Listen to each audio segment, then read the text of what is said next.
यदि आप एक गैर आदिवासी हैं और झारखंड में आदिवासियों की जमीन पर घर बनाकर रहते हैं तो समझ लीजिए आपका जमीन और मकान आपके हाथ से गया। क्योंकि सीएनटी एक्ट यानी झारखंड काश्तकारी अधिनियम में ये प्रावधान है कि कोई भी गैर आदिवासी आदिवासियों की जमीन नहीं खरीद सकता है।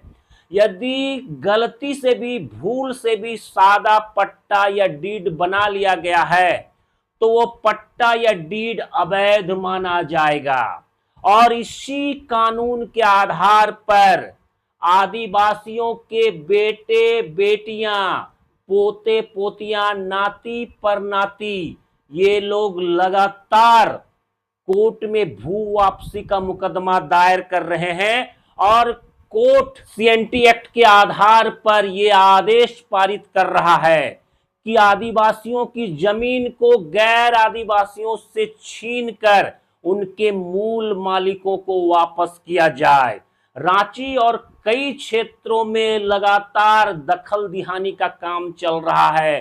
कई मामले कोर्ट में लंबित है और कई लोग कोर्ट में मामला दायर करने के कगार पर हैं। इसलिए यदि आदिवासियों की जमीन किसी भी गैर आदिवासी को कौड़ी के भाव में भी मिलता है तो गलती से भी ना ले। यदि फ्री में भी मिलता है तो ना ले, क्योंकि जब आप उसमें मकान बनाते हैं तो मकान भी आपके हाथ से चला जाएगा। ये बात भी सच है कि आदिवासियों के पूर्वजों ने गैर आदिवासियों से पैसे लेकर ही जमीन दिए हैं, लेकिन उसकी कोई सुनवाई नहीं होगी।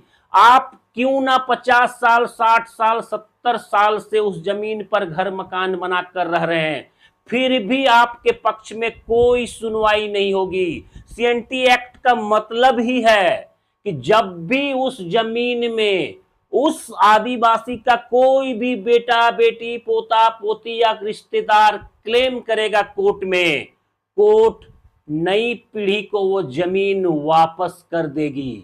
इस वीडियो को अधिक से अधिक शेयर करें ताकि आज के बाद कोई भी निर्दोष और मासूम गैर आदिवासी आदिवासियों की जमीन खरीदकर सीएनटी के जाल में फंसकर बर्बाद ना हो।